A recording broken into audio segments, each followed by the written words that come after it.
Have you ever thought about starting your own podcast? When I was trying to get this podcast off the ground, I had a lot of questions. How do I record an episode? How do I get my show into all the apps people like to listen?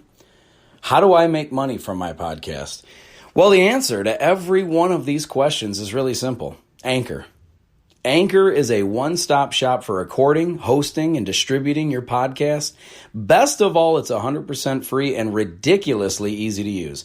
And now, Anchor can match you with great sponsors who want to advertise on your podcast. That means you can get paid to podcast right away. In fact, that's what I'm doing right now by reading this ad.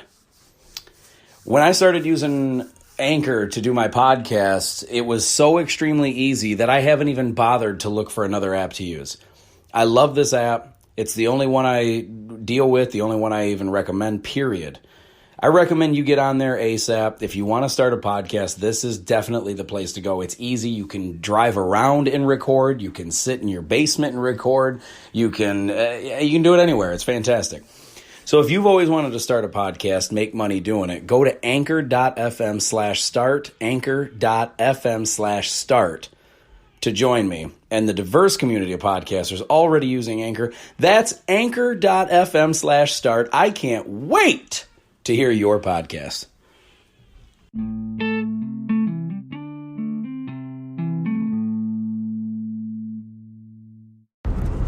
What is going on, ladies and gentlemen? It's Adam Rich from the Really Rich Podcast. And, today I just want to, this is more of like a kind of a question or a thought or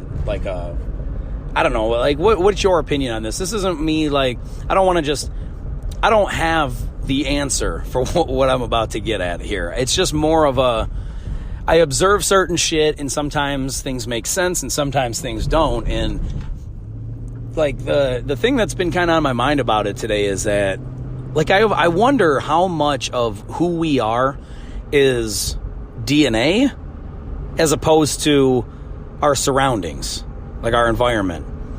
Because there's people that, it's easy when you grow up with your mom and dad both in the house and you see the way that they are, their mannerisms, their characteristics, their ideas, their attitudes, their personality. And then when you mimic those two, it's easy to say that, that's hereditary or it's DNA. I got this from my parents.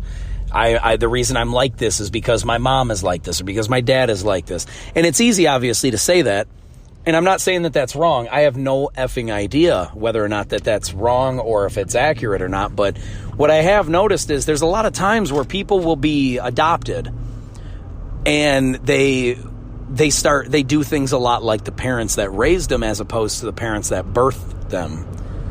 And the reason why I think this is kind of important is because, like I said, I don't know the answer as far as how much of our personalities and our interests and characteristics and all that are hereditary and how much of it is just our surroundings. Because I noticed when I was younger and I hung out with different people, my ideas and the things that I liked and the things that I wanted to go do were a lot based on the people I hung out with and not necessarily who I would say I am as a human being, or as a person, or there's certain things that's easy for me to look at and say, oh, I get that from my mom or I get that from my dad. But there's a lot of things in my life that I've noticed as I've changed the people I hang out with, it's changed the way I look at certain things or the way I feel about certain things. And I don't want to say that other people, determine what we believe or who we are, but I notice it does have a fucking huge impact on the way we look at things. Like when I hung out with kids who were more into doing bad shit, I wanted to do more bad shit. And I don't know that I necessarily wanted to. It's just that when you have certain friends and you hang out with certain people, it's very easy to wrap yourself up in what they're doing and think that this is what you should be doing now. Or that you like these people, they're friends of yours, they're fun to hang out with, so you just do the things that they do. How many times, there's so many cases of somebody, hanging out with a bad crowd and all of a sudden they become a bad kid when everyone in the neighborhood knew that kid to be a really good kid for the majority of his life. And so what changed exactly? Is it the DNA? Was that person just destined to eventually turn into that? Or is it a lot more of our surroundings determine who we are? Because I don't think that no matter how you were born, I think that a lot of who we are as people is based on what we have been exposed to. You know, like I had a friend that, I have a friend, he's still a good friend of mine. He doesn't like leaving the house very often. And I don't think it's because it's DNA or it's hereditary or anything.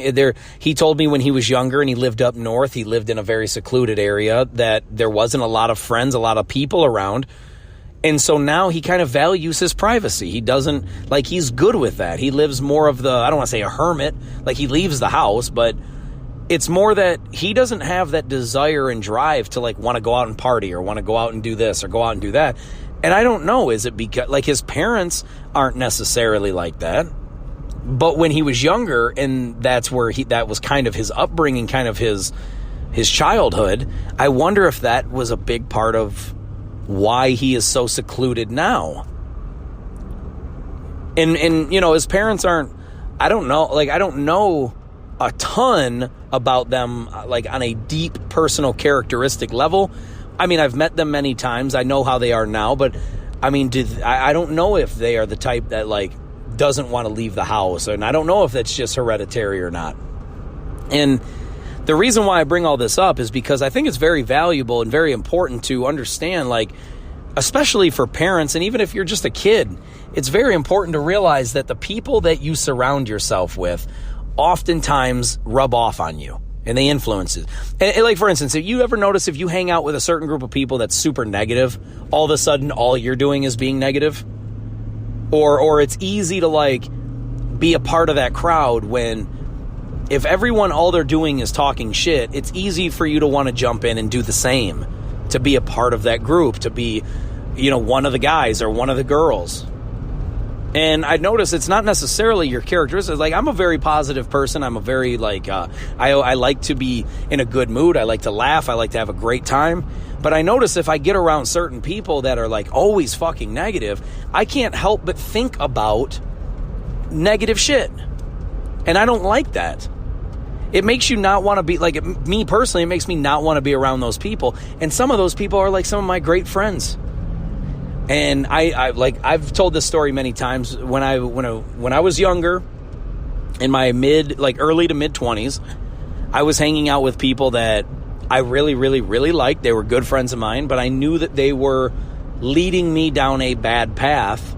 And I eventually cut them off, and my life became better because of it. Not because I don't see those people that I really liked. It's because I've eliminated the bad shit from my life. And that's not necessarily what they wanted. They wanted to do those things. And when I was younger and I didn't care as much, or maybe my morals were a little more skewed than they are now, I didn't mind it as much because I really liked hanging out with those guys. And they're still, to this day, I love these guys. These are some of my best friends ever when I was growing up. And I feel bad not being more involved in their lives now. However, I know that it is better for me in my future, with the things that I want out of my life, to cut them off. And I've done this with negative people also, because I want to be a positive person. I want to be more of a helpful person and uplift. I don't want to be somebody that brings people down. I don't want to do nothing but talk about the bad. Listen, there's bad shit everywhere in the world. Everywhere.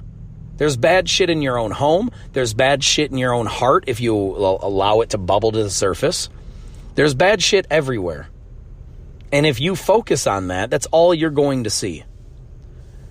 But I also notice that if you hang around the right people, the positive people, the good crowd, the uplifters, they make you feel better about your life. They uplift you.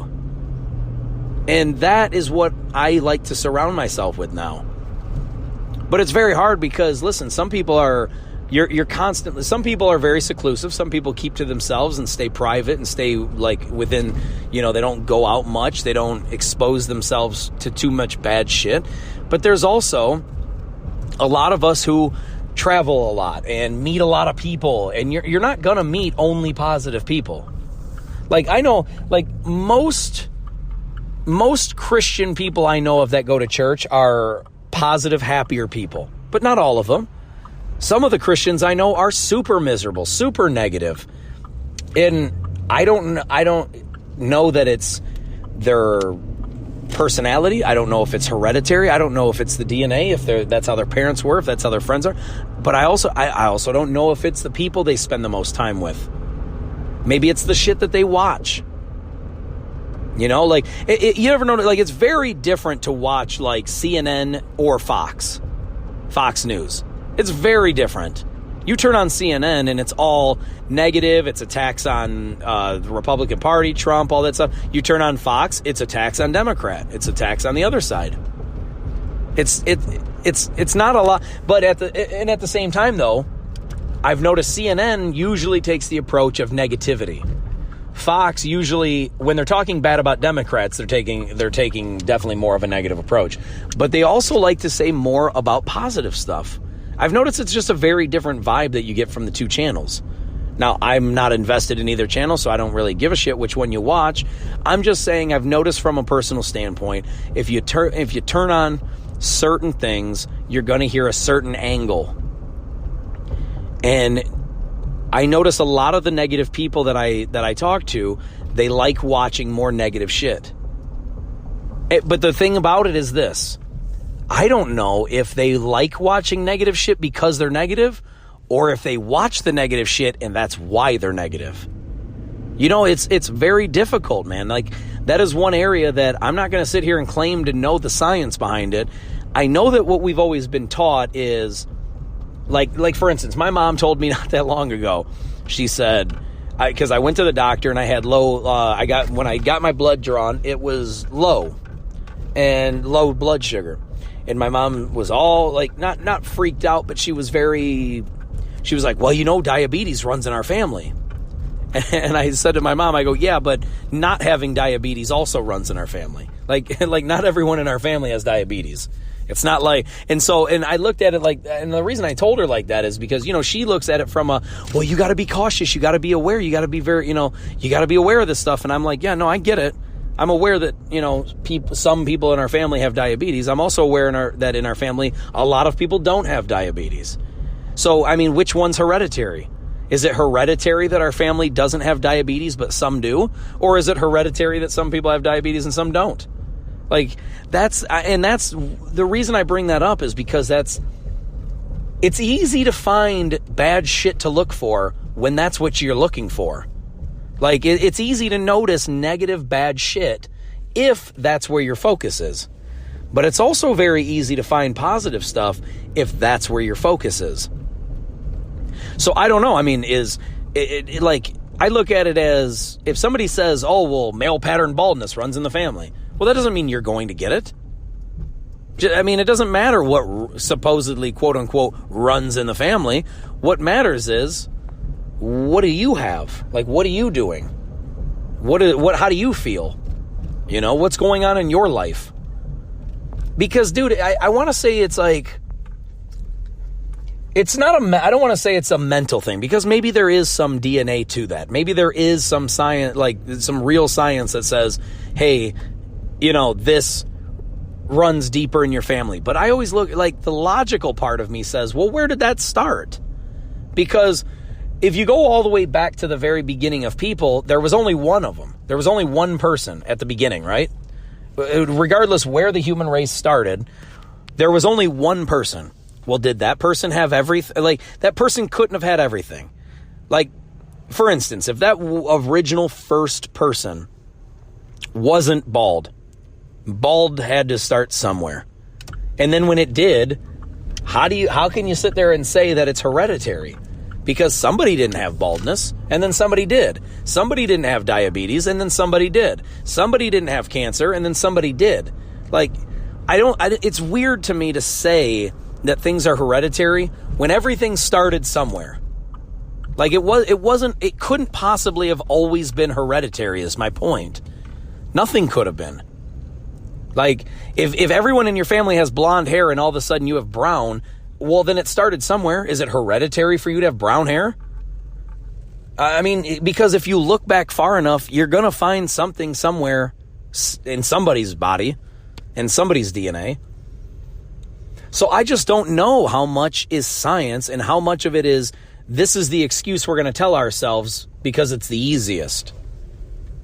Like, I don't know, man. I'm not, and like I said, I don't know. I'm not a scientist. I would love to know. I would actually love to have a scientist on, like somebody that specializes in DNA. I would love to have that person on the show to ask them, like, what are your thoughts on this? Because I don't know that we have the answer. I don't know that we know. And I know it's easy to say. I know it's easy to say, well, 6 people in the family have diabetes. It runs in our family. All right, well, there's 90 other people in our family that don't have it.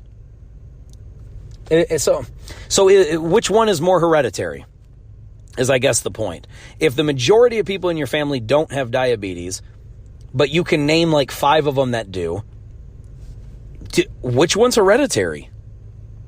I think it's just we make excuses is what it sounds like. It sounds like if 5 people in your family have diabetes and then all of a sudden you get it, it's easy to just say, oh, well, it runs in our family. It was only a matter of time. But what about all the other people that didn't get it? Like, is it possible that maybe those 5 or 6 people that did get it had a shittier diet?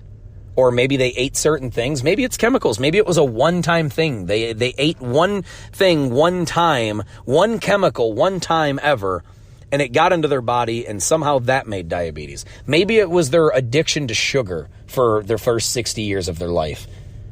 I don't know, dude. And that's the thing is that's why I said right off the bat, dude, this is not one of those podcasts where I'm trying to give information. I'm merely just trying to bring up the idea and let people, like, you tell me, leave it in the comments. What do you think? Where do you think this is going? Is it just something we put in our heads to make sense of things? Or is it legitimately science? Because like I said, dude, even if all of a sudden everybody in my family had diabetes, it started somewhere. Not everybody had it forever. So where did it start and why is it all of a sudden now hereditary? And I think that this is very important because I know that there's a lot of people out there. Maybe you're one of them. Maybe you're not. But there's a lot of people out there that feel like, well, my dad was a loser. My grandfather was a loser. So I'm destined to be a loser too. It's hereditary. That's just my family. Or we'll say shit like that. We'll use our last name. Like I heard this my whole life. My last name being Rich, right? On my dad's side of the family, that's where all the rich family members are. And I remember all the time when I was younger, you would hear, oh, well, you have this in you because you're rich. Not because I am rich, but because I am a rich, And I remember hearing that, like, oh, you come from like my family. All my dad's side of the family are a lot like big talkers. They like to talk, and maybe that is hereditary because I'm like that too. But I also look at it as, well, maybe I'm like that because I always saw that my dad was like that, and my dad, as a young boy, my dad was always the biggest influence, the biggest like guy to look up to for me. So maybe I turned into that because he was like that. Maybe they were like that because their mom and dad were like that. I don't know. Maybe it's just a hereditary thing. Like, obviously, I think parts of you are certainly hereditary. Like, if your mom and dad both have brown hair, there's a good chance you have brown hair also. If your mom and dad both are short people, there's a good chance you're going to be short too. So it's obviously there are things that I don't think there's any denying are certainly hereditary, but I just don't know how much as far as our personality, I would say it's easy to say that certain physical features about yourself are definitely hereditary, but I don't know that necessarily the way you think or down to the molecular level. Like if your mom and dad both have arthritis, does that mean you're definitely going to get it? Or is there a chance you maybe do some things different with your body and with your health and you don't get it? And vice versa. It's like I said, man, if most of your family has never had diabetes and then all of a sudden people are getting diabetes, which one is hereditary? The not getting it or the getting it? And I just think it's very interesting is all. I'm not claiming one way or the other because I have no fucking clue. It's just, man, that kind of stuff, I think about that because there's so many people that make excuses for why they won't have confidence in themselves because of the past, the faults of their family in the past. You know, there's a lot of people that think to themselves, well, my family's very shy, so I'm very shy, so it's not in the cards for me. My parents no one in my family ever graduated college, so it's just not in the cards for me. Well, maybe you're going to be the first. And I just don't want people to have some kind of a negative connotation about their life because they feel like, well, if my family was like this, I'm going to be like this, and there's just nothing I can do about it. Maybe there is something you can do about it. You can be the first good one. Just because everyone in your family was bad doesn't mean you're going to be bad also. You could be the first good one. If everyone in your family is good, you can't just rest on your laurels and think that you're automatically going to be good too just because they were. We're all different in some way, and I just don't know down to what level we are the same and we are different. I don't know down to what level we're gaining, hereditary stuff from our family, and what parts are we breaking? Or what chains are we breaking when it comes to that, It's just, I think about that kind of stuff. And I hate to see people get locked into this idea that, oh, well, my parents, sucked at this. So it's just, I'm never going to be good at this because no one in my family is either. Dude, we've never had opportunity like we do right now. Now, obviously, there's going to be certain things like, if everyone in your family is, I don't know, 5'7" or something, like very short people, there's a good chance you're not going to grow up to be 6'11" and be dunking on people. There's a good chance that that's just not going to happen. So there's always an element of self-awareness, in my opinion. You have to know what you are working with. You have to know down to some level who you are and what you are. I mean, listen, if you were 4 years old and super outgoing, and then at 10 years old, super outgoing, and then at 15 years old, you're super outgoing, there's a very good chance that when you're 30, you're going to be very outgoing. But maybe you deal with so many people in those early years of your life, and you see a lot of bad people, and all of a sudden it starts changing your outlook on, do I really want to be outgoing? Do I want to talk to everyone? Maybe I don't want to talk to everyone. Listen, there's a period of my life where I didn't want to talk to a lot of people. I just wanted to be left alone. And it was somewhere not in the middle. I mean, when I was young, I was very, very, very shy until I became kind of around a teenager. Then I became super outgoing as a teenager all the way up until I was, I don't know, like say 26, 27. And I guess I always had that in me to be a talker. And like, if I got to know someone, but I got to a point where I stopped, like in my mid-20s, where I stopped wanting to meet so many people because I just met so many bad people. And I just got to the point where I was like, man, do I even really want to be involved with all these people when there's so much bad? But then I got over that hump because I thought to myself, look, maybe I can be the one that helps that. Maybe I can be one of the few people that leans towards these bad people and helps them straighten their shit out. And maybe not. Maybe it never happens.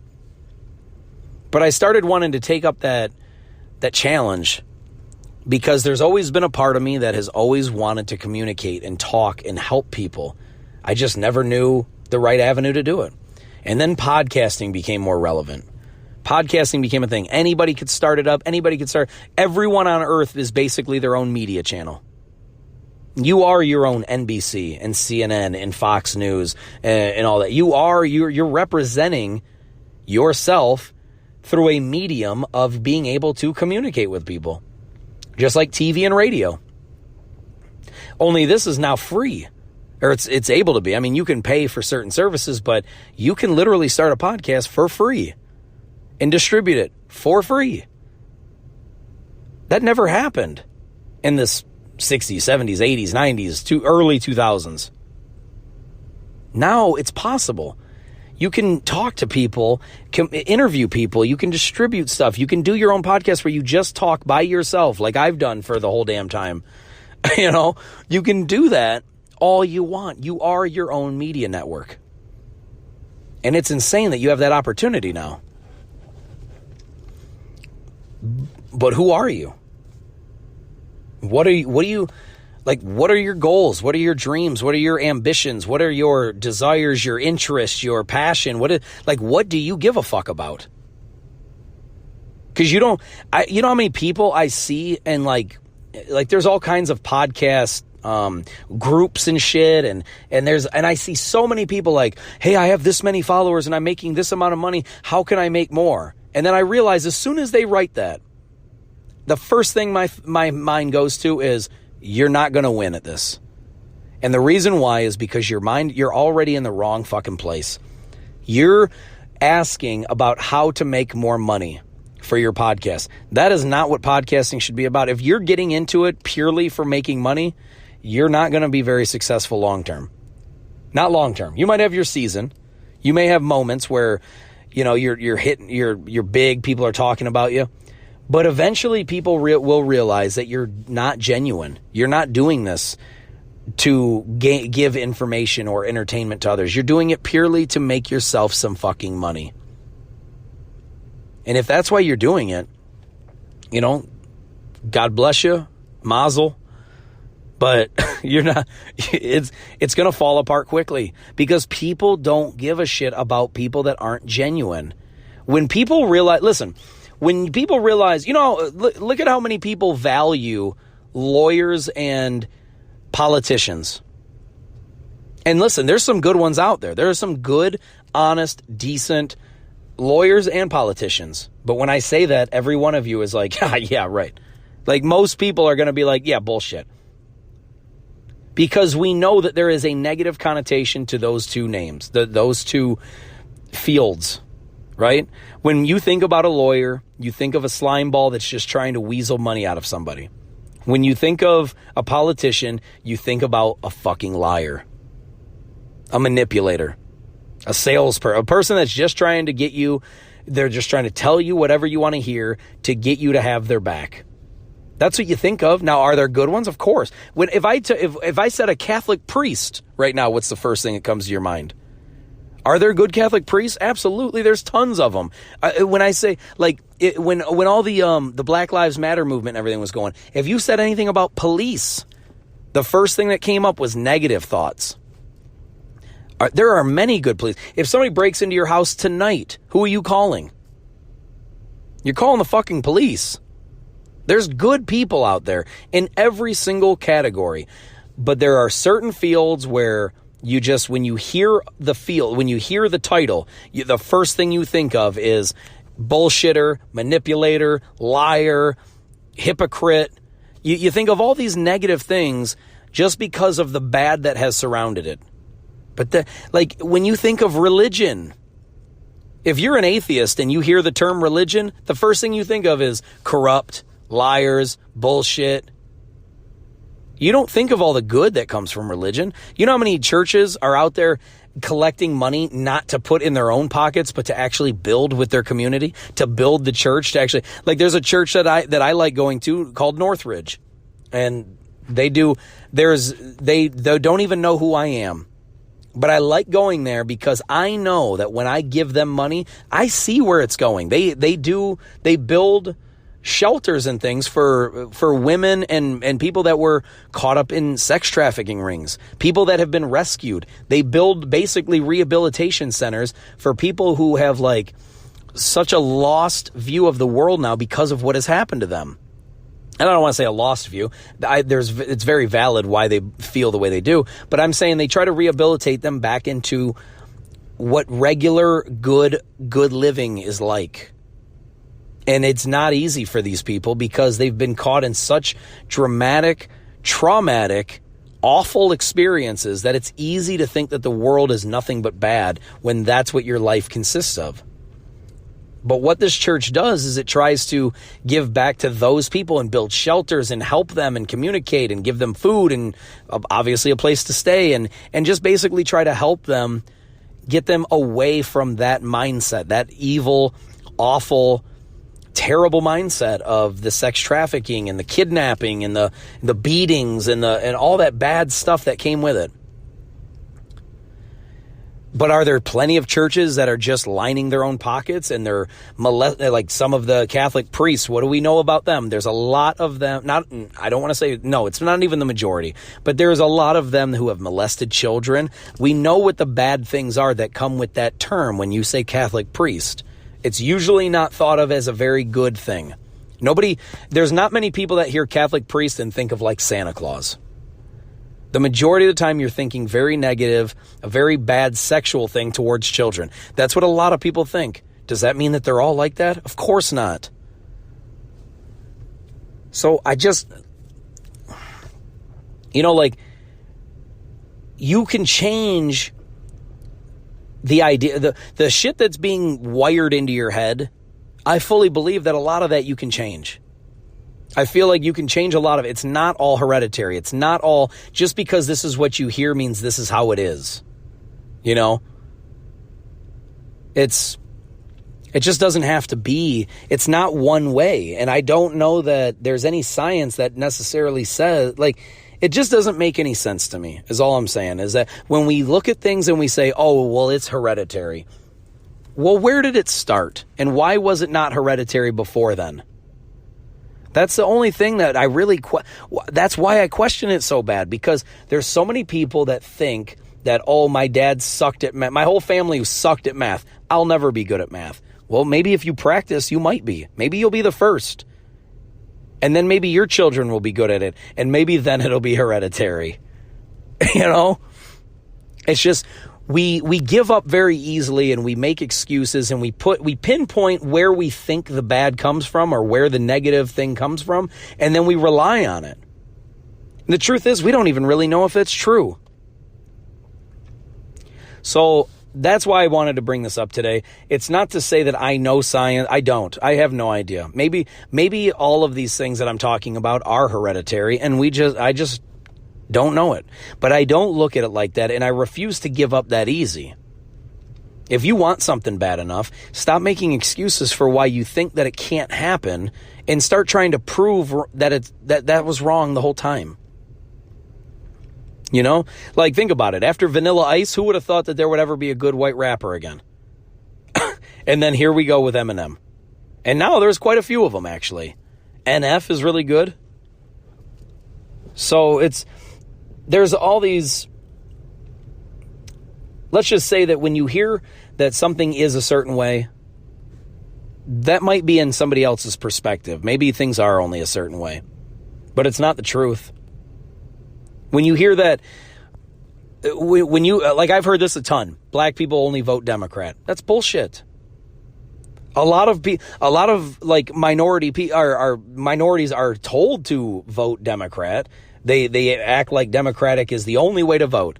But dude, there is a big rising of minority conservatives. You don't have to follow the trend that you're being told. It's not over just because somebody else told you it's over. It's not hereditary because your mom and dad happen to have it. It doesn't have to be. If both your mom and dad are very shy, that does not mean that you have to be also. Maybe you get up in front of a camera and all of a sudden you just start killing it. And you show the world how not shy you are. I look at a stand-up comedian.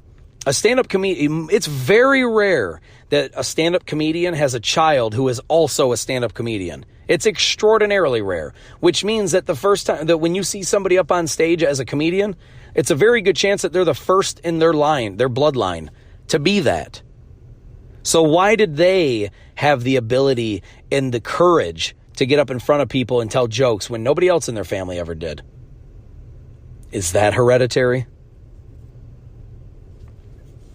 I just feel like, man, there's a lot of things that I feel are very much based on who we grew up with, what we were told, where we grew up, the surroundings we had. It's very easy when you grow up poor to think that it's just not in the cards for you to make money. My family's poor. I grew up poor. I don't have the opportunities that other people have. You do have work ethic, though. And there are tons of people who have come from poverty and worked their ass off and made something major of their life. You are no different. You can do this too.